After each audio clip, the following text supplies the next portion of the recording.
Can Mick Cronin and the Bruins regain their form before March Madness begins? Well, they can try tonight against Northwestern.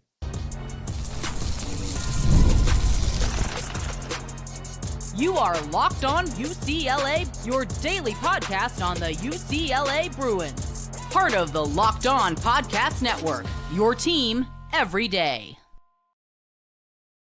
Welcome, everybody, to this edition of the Locked On UCLA Podcast. I'm your host, Zach Anderson-Yoxsimer. Thanks for making this show your first listen each and every day. It's free wherever you get your podcast, and it's available on YouTube. Like, comment, subscribe. Thanks for your support. It's your team every day. This episode is brought to you by FanDuel. Right now, new FanDuel customers can get $150 in bonus bets if your first $5 bet wins. So go check it out. What we're talking about today, hey, the UCLA Bruins, all right, they're in this weird back and forth win, loss after a very hot end to the month of January, blew through the month of February. We're like, okay, we believe in this team. And now we're kind of questioning it going into early March. And there's only 2 games left in the regular season. No double bye, no 4 seed in the Big Ten tournament. Dare I say 3 seed, which was once a pipe dream turning into a reality if they had beaten Purdue. And now UCLA sits here going to be a 5, 6, 7 seed in their own conference, let alone getting into a bigger, better scenario in the NCAA tournament. But for now, UCLA needs to figure out what went right during the 7-game winning streak that hasn't gone as well the last couple of weeks. They've gotten past all the illnesses. They're not playing a dime Mata as much. But what are some things beyond just a Mata conversation? What really went well during those wins? Well, I went over some key things I thought were important for UCLA when they started that winning streak against Iowa, and then they found themselves dominating Penn State. So this is what UCLA truly dominated in certain categories. We know how good they are defensively. They forced turnovers, but it was UCLA and their inability to turn it over that helped them go on a big winning streak. Against Purdue, UCLA turned it over more in the first half than UCLA averaged turnovers in the entirety of their 7-game winning streak. For the entirety, they averaged 7 turnovers per game. In the first half against Purdue, that was completely different. Completely different. And Mata only played 6 minutes. So it's not like they're trying to force feed a die every single time down the floor, right? Just how we see UCLA on the women's side fail to get it to Lauren Betts. That's not exactly what happened against Purdue. UCLA, when they've lost, has turned it over a couple more times. Now, that hasn't been the case in every game. They didn't turn it over all the time against Illinois. But we see in certain stretches where they get down early, they get down big, they haven't found themselves competitive in their first few minutes against Illinois, against Purdue. And then they have to fight back, crawl their way all the way back. And then it's a big run by either Illinois to put them away before UCLA fights back, or Purdue in the final 6 to 7 minutes to really end that game. But large in part, Mick Cronin, his quote of if they're not turning it over, they will be cutting down the nets. Can they do that consistently, though, while making buckets and not forcing offense? While UCLA wasn't turning it over, 16 assists per game, sharing the basketball, making it at a better rate. That didn't mean necessarily better shooting from the three-point line, which they've had this year. But the Bruins had better passing, shared the basketball, and of course, Adai Mata's presence was huge for UCLA in those wins. When he plays 20 or more minutes, UCLA's unbeaten. Pretty clear stat line. You can see defensively, the increased presence in the post led to a lot more block shots, a lot less losses in the rebounding margin. So UCLA kept up with the rebounding. They didn't win all the time, but teams that they got crushed on the boards in December, like Oregon and Washington, they kept up with much better in January to February. So that's where the Mata conversation comes in. They shared the basketball. They didn't turn it over. And here's something that we all have talked about when they lost to Minnesota or when they lost to North Carolina. A key figure and a key stat was UCLA's missed free throws. In their wins, 7 in a row, UCLA made close to 73% of their free throws. Almost 100 free throws in 7 games. All right. So UCLA was shooting a high clip and making a high clip of free throws. Their season average is hovering right around 70%. So in those wins, some of those blowout wins, so when you're shooting more free throws, A lot less stressful than when you're trying to close out Minnesota or close out a streaking North Carolina team. The Bruins shot much better than the free throw line. And here's something I thought was interesting. UCLA this year has shot 31 more free throws than their opponents.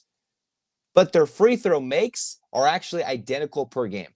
So despite UCLA getting to the line a lot more, helping with Adai Mata getting fouled, the Bruins with Sebastian Mack driving to the line, UCLA is not converting. So despite having chances at 31 more points per game, if you think about it, overall, not points per game, but in the overall sports of the season, UCLA has attempted 30 more free throws, a little more than that. And they've made just about the same amount of free throws. So that means that's a wash. Despite having an advantage of getting to the line, they have blown those opportunities. And when you cough up free points, when you cough up the basketball, and they don't always shoot the best, that is where you see a little Jekyll and Hyde.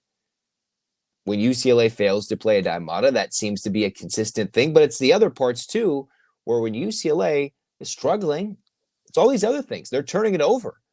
They can't crash the glass. Their presence in the post, which if you include the William Kyle performance, big block against Wisconsin to win the game. He was huge in the win against Iowa. That improved and increased presence in the post helped UCLA go on these wins. We're going to face a shorthanded Northwestern team that without Jalen Leach, without Brooks Barnheiser, they've been having to go back and forth from a potential tournament team to a very end-of-the-road bubble team with a shorthanded team that's missing their second and third leading scorers. Now they do have Nick Martinelli, who is an absolute standout for Northwestern, one of the best scorers in the Big Ten. But what's interesting, where you see UCLA in this matchup, does that mean the question, what we've all asked for Mick Cronin, can we get more Adai Mata? Although I think this game for UCLA is one where they can have, if they take care of the basketball, if Kobe Johnson and company turns over the 2 point guards that Northwestern's been using since Leach has gone down, KJ Wyndham and Jordan Clayton, that could lead to a UCLA dub. Why? Because you've got Jordan Clayton, who's played 6 games this year, the backup point guard right now. 6 games all since Leach went down.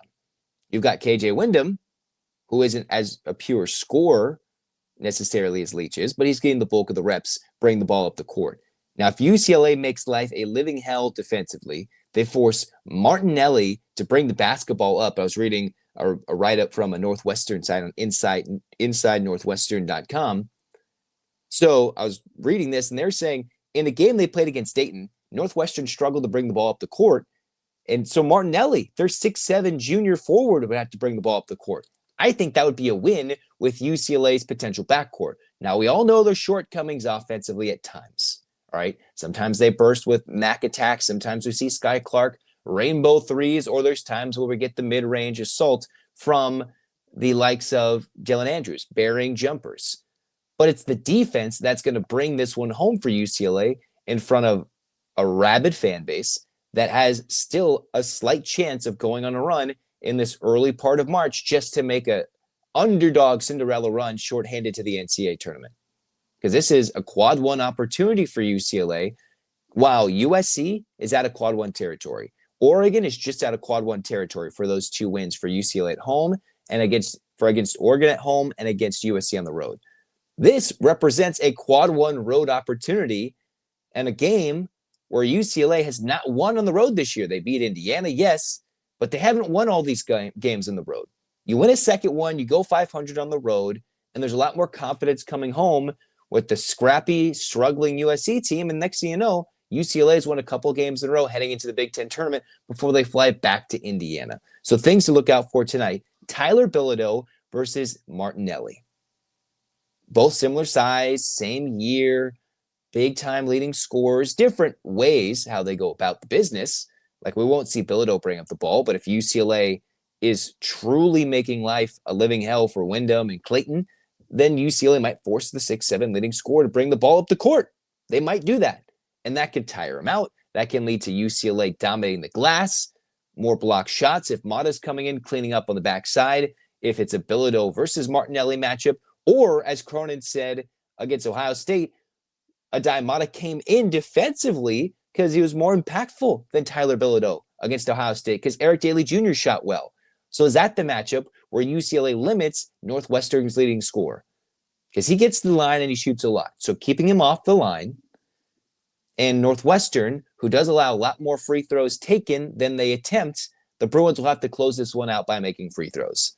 So we're having to trust Cronin in which is the matchup. Is it Bilodeau versus Martinelli, or do we get to see Adai dominate in the paint, which we hopefully see more than 6 minutes from what he played against Purdue? And then UCLA, this could be one of those games similar to Minnesota where UCLA comes out and dominates. I think this is a game where they play much better in the beginning of the game. They actually lead for 30-plus minutes of the game.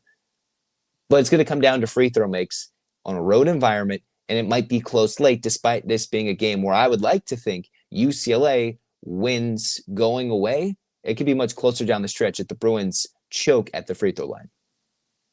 But when they won, they didn't turn it over. They shared the basketball, and they made their free throws. In big wins against good teams, you mix in some three-point shooting, UCLA not turning it over, and that's how UCLA's beaten some good top-tier tournament teams. You know, Northwestern's not in that category, but it's a good way to get yourselves moving in the right direction and a potential Big Ten tournament run and an eventual NCAA tournament run. Now, what's next for the UCLA women? We'll talk about that next on Locked On UCLA.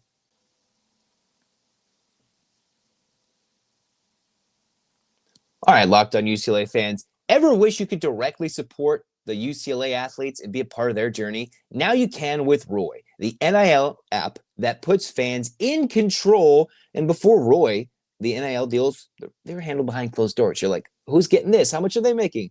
And now fans like you can have a direct way to support the players you love, and you can make a real impact and feel closer to these athletes. You can choose the player you want to support, decide how much you want to contribute, and you can get exclusive content directly from the athletes right back. And if that player transfers, it's the transfer portal era. Well, you get your money back, so it's risk-free. You support the players in the program, and your voice is heard. So let's support your favorite players directly and help shape the future of UCLA sports. Download the Roy app now and get it from the App Store and start backing UCLA athletes the way they deserve, with transparency, trust, and real impact. This is the future of college sports. Join now by downloading Roy and supporting your favorite players.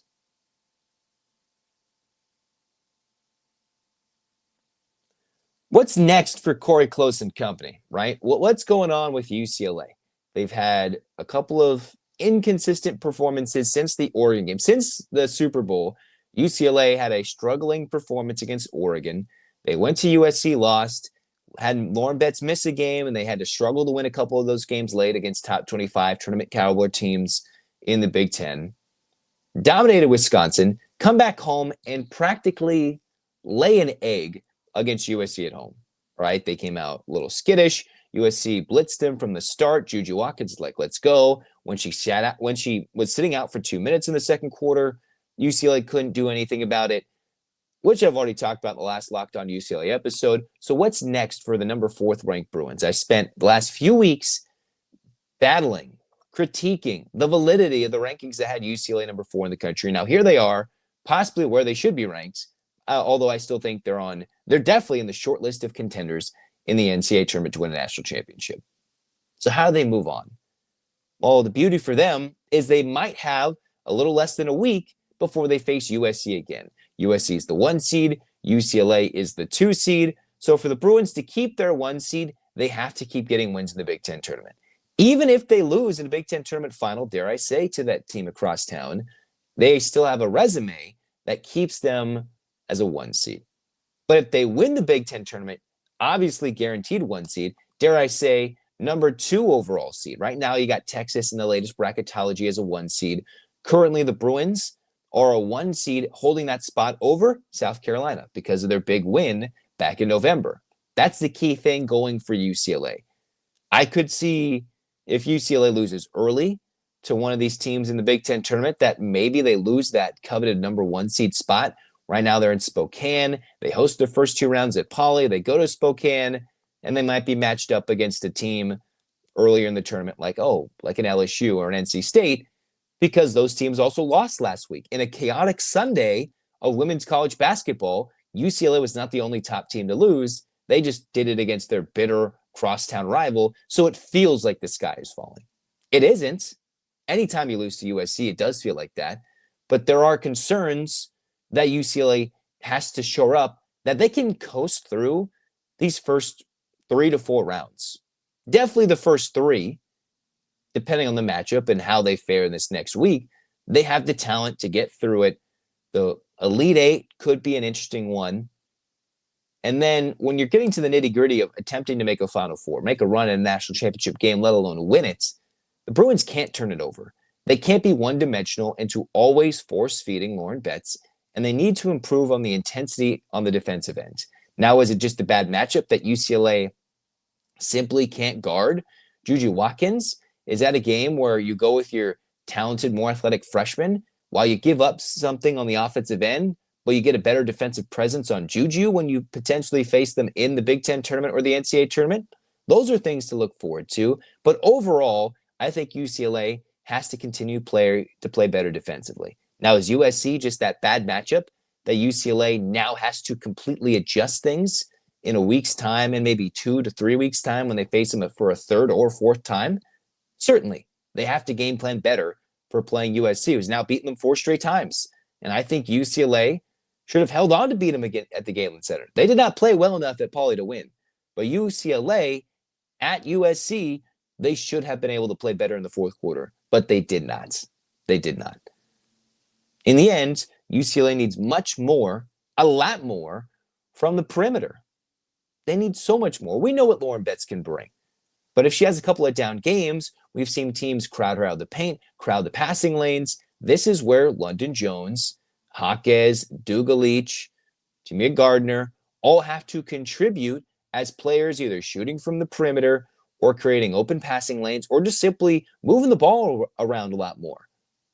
I know London Jones has been turned into more of a backup ball handler if Kiki Rice is down or she brings the ball up the court. Not sure if that's her strength.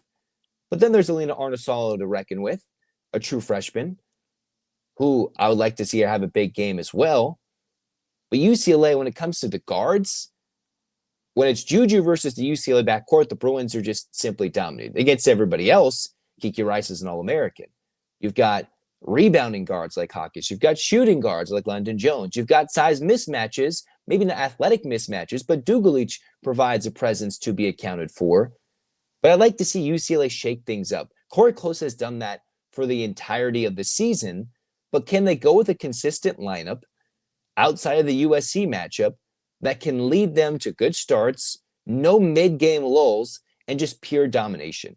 Because I remember last year when UCLA would play some good teams when it was UConn. Although UConn was a little injured, they did face Paige Beckers. When they faced Ohio State on the road, when they faced really good teams with Charisma Osborne and this team that's pretty much all returned, they were dominant. They kicked teams' butts. They would destroy them on the road, neutral sites. They play really well. And last year, I could argue that the schedule was really tough at the top when they had to go play Stanford, when they had to go play these teams that were led by Charlize Ledger-Walker coming into UCLA and winning. All right? Now, the atmospheres on the road have been a lot more intimidating this year, but top to bottom, the Pac-12 was still very tough last year as well. So it's not like the Bruins weren't battle-tested coming into this year. They just need a lot more production coming from the backcourt and shooting from the perimeter, because that's where UCLA is missing out opportunities, the shooting from the perimeter. They don't hoist it up as much as Juju does from 3 or the USC team does or these other teams who throw up 3-point shots. Now, the Bruins are much better. They're much deeper. They're more physical than 98% of the team in the country. But to be the elite, you can't just beat the 2%. You have to be better and be the number 1%. Be the best. Be the elite. And the Bruins haven't shown that when the lights are the brightest against a team that is apparently their equal and just a little bit better in the first 2 matchups. The great thing, though, the sky isn't falling. March is mad, which means A, USC is vulnerable to an upset. B, UCLA can game plan and still get 1 or 2 wins against USC left en route to the ultimate goal, which would be hoisting the coveted crown, hoisting the trophy, the NCAA tournament.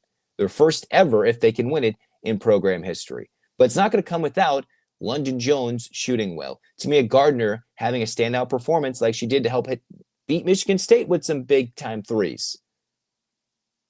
We got to see Jaquez come out and score some points again. How do they get other players involved and not just get stagnant like they've gone for this last near month or so? How they get stagnant in the middle of the games? Put teams away so you can play the bench and give them more experience. I'd certainly like to see that a lot more. Next, we're going to talk more about the UCLA spring sports. The softball team, a couple of one-run losses. What does that mean? And for the baseball team, they continue to play well. They just held the Southern California baseball showdown. Who'd they beat? Who did they lose to? Next on Locked On UCLA.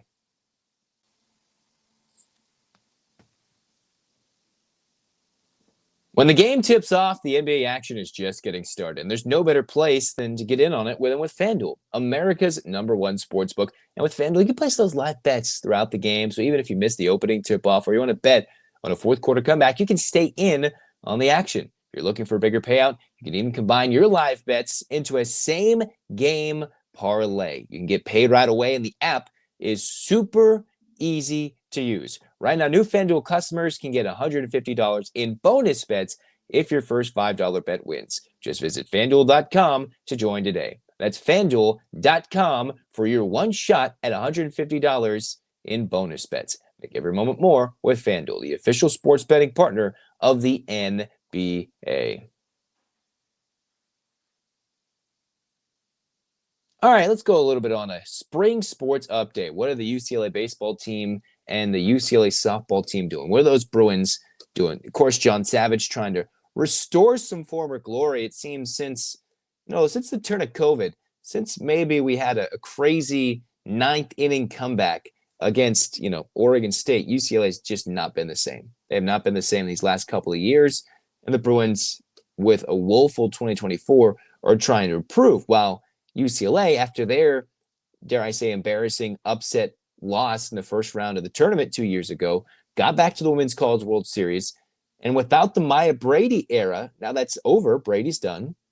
What does that mean? Who are the new stars for Kelly Inouye Perez's team? Well, there's one name. It's Jordan Woolery, hitting 446, 9 home runs, just outside the top 5 in the country. She has 29 hits this year, Woolery does, 17 for extra bases, 6 doubles, a couple of triples, 9 home runs. She is almost single-handedly powering this UCLA offense. Now, of course, there's bigger names. You've got Megan Grant, who's just behind her in terms of power numbers with home runs. You've got the doubles machine in Savannah Pola.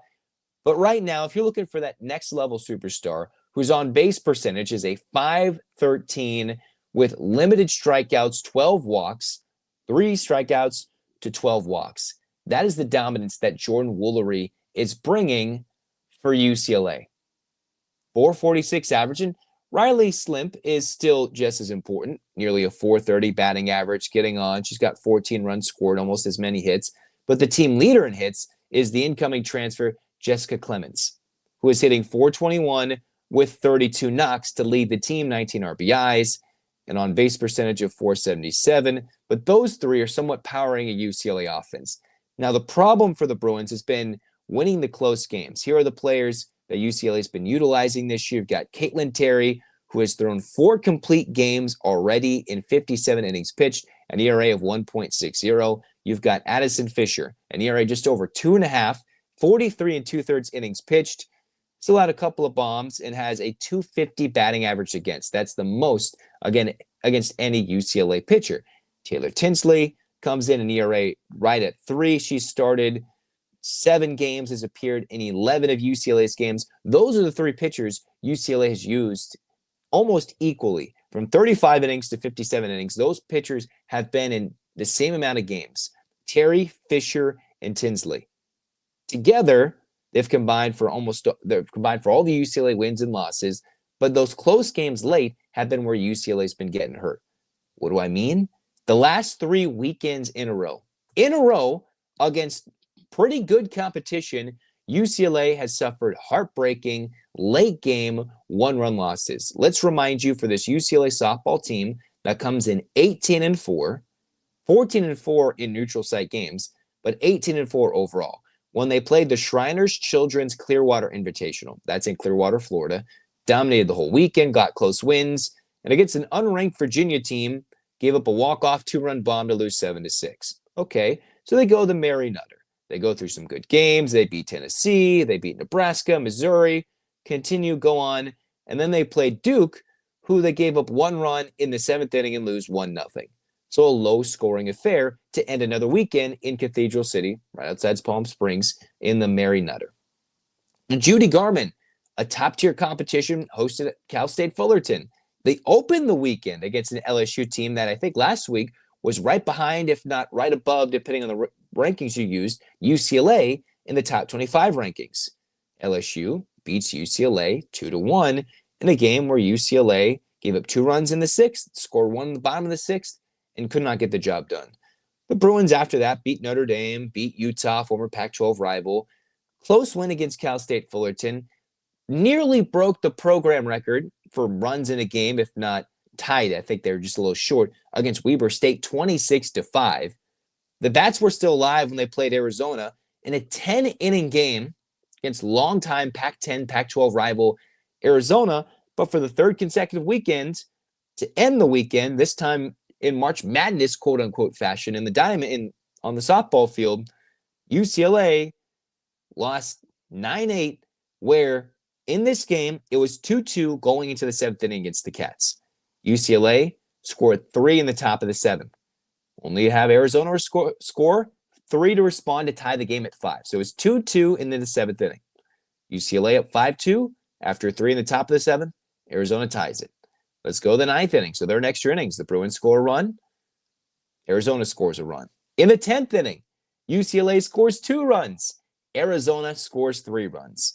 So that's 3 games where when they're tied twice, when UCLA was leading, heading into the team's final at-bat, that the opposition has come away with a walk-off victory in their last at-bat.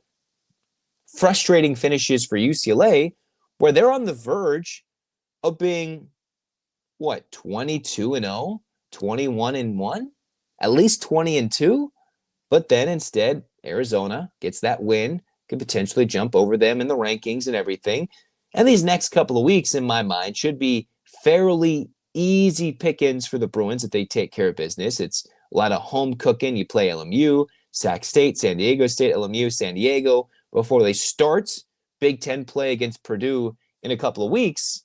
But those are close losses that, if we remember 2 years ago, UCLA couldn't win those close games. They didn't play a lot. So sometimes it's when you win the close games that matters, right? In a super, in a regional, en route to a Women's College World Series and trying to knock off the endless, seemingly championship run of Oklahoma.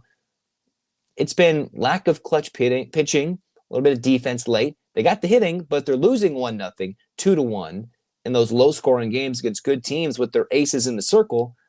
They got to find ways to scratch across a run and not give up a heartbreaking run late. They've had that bad string. They're still 18-4. Don't get me wrong. They're a top 10 team in the country, basically. But when they're going to go dominate what I believe to be the early part of Big Ten competition in this next few months, these were good. How do you stack up against the best in the country games where UCLA did a good job coming back in some of those games, getting big wins like the Tennessee game, but they've also fallen short where 3 times in the 7th inning or later, UCLA took the lead and could not get the final 3 outs. It's a great game. It's great television if you're able to watch it or just be a spectator there. Doesn't give you hope when the game's on the line and a chance to get to Oklahoma City to move on to a championship series. Got to get those outs. You have to. In the end, they're still good. They're good. Someone's picked up the mantle of team superstar, and they've got 3 legitimate pitching options. They just got to win those close games. That's the one bugaboo early. For John Savage's team, UCLA comes in. They're 9-3. After a weekend in Texas, UCLA split a pair of games against Arizona State, a 2-gamer against a former Pac-12 rival. One against Arizona State on a Tuesday at 4, lost to ASU 2-0 in a midweek matinee against the Sun Devils. So a split against ASU. Hosted the SoCal College Baseball Classic, where Vandy came to town, Northeast Power and UConn came over, and then the Bruins got their first meeting against USC, the only one they'll host this year. Against Vandy, the Bruins lost 8-3 with an early blitz from the Commodores, 4-0 after 1, 8-2 after 3, and then the game was pretty much over after that. UCLA turned the tables, scoring runs in 4 of the first 5 innings against the UConn Huskies after an early deficit 1-0, turned around and held on late against UConn to win 8-6. And then against USC, I think the newest favorite Bruin is Rock Chalowski, who hit 2 bombs, a 3-run blast against USC, and then a solo bomb to lead UCLA into a 5-1 victory against their bitter rivals across town, who isn't even playing across town. They're playing at LMU. I think they're going to play UCLA at Gray Park later in Irvine. So it was a good first win to get against USC. In this stretch, UCLA is going to play 5 consecutive games against Big Ten opponents. How? They play Michigan in a Tuesday night game and a non-conference game. They play Maryland on the road at College Park at what is called Bob Turtle Smith Stadium in their first Big Ten Conference series this weekend. All-day games, 4 p.m. start in Maryland, 2 p.m. and then a noon start on Sunday. So while you're watching the women's battle into the Big Ten tournament, the men beat USC to wrap up the regular season. The baseball team is already starting their Big Ten Conference play, just like that. So who are some players to look out for? Well, as I mentioned, Rock Chalowski has been dominant. Tied for the team lead in batting average, although he's taken more at-bats than Cashel Duggar. And the thing about Chalowski is last year had 8 home runs, 33 RBIs. In the early going this year, the Rock Man comes in, 5 home runs, 18 RBIs. So last year, nearly 200 at-bats. He's almost producing that at a much greater rate in just 44 at-bats in the team's first 12 games. Well, we can debate about competition, about growth from year to year, but he has already passed the halfway mark of his season's total RBIs, where he played 52 games last year, and has almost the power to surpass that in the first near month of the season. Now, maybe things change. You go to some cold weather games in this part of the season against Big Ten teams where it's a lot warmer out west, whatever. But he is showcasing the power, has had some clutch home runs, grand slams, 3-run blasting at your bitter rival. So he's come through, and you have to look for Rock Chalowski. Now there's Mulavai Levu, who showcased some pop and some ability to drive in some runs. The one thing for the UCLA baseball team, though, only 2 hitters hitting over 300 at this point.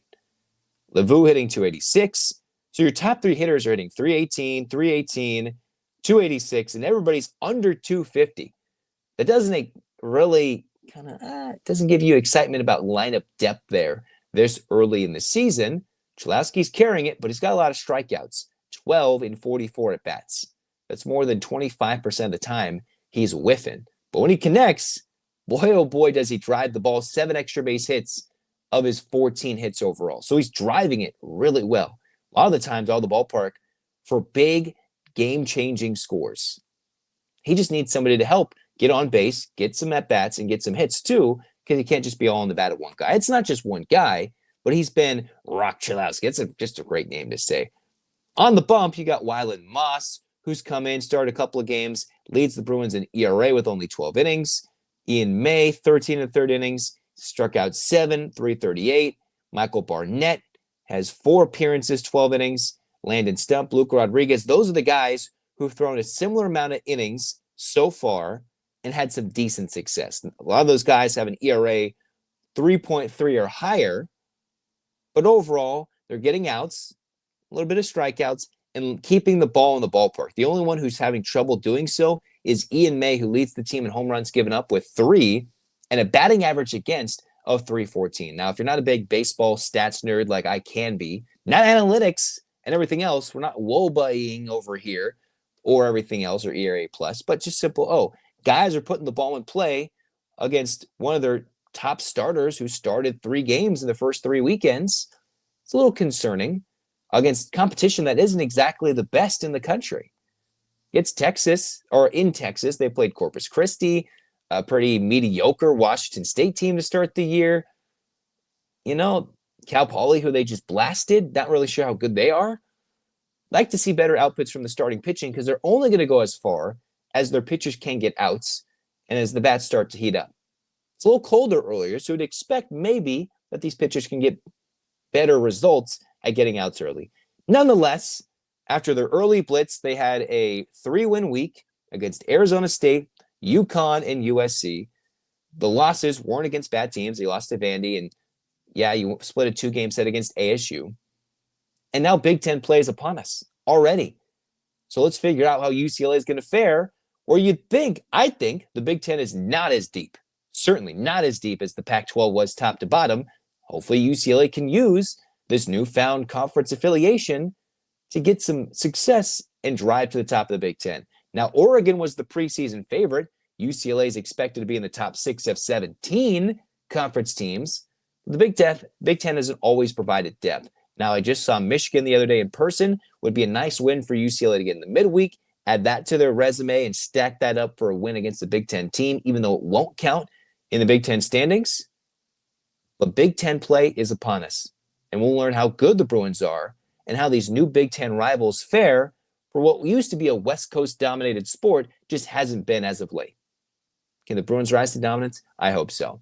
We'll talk more UCLA basketball reaction right after the UCLA Northwestern game, and a lot more to talk coming up next on future Locked On UCLA episodes. Like, comment, subscribe, download. Thanks for your support. Hands up, Bruins fans. 8 clap time, baby. And 1, 2, 3, 4, 5, 6, 7, 8. UCLA. UCLA. Fight, fight, fight. This has been Locked On UCLA. Zach signing off. Go Bruins.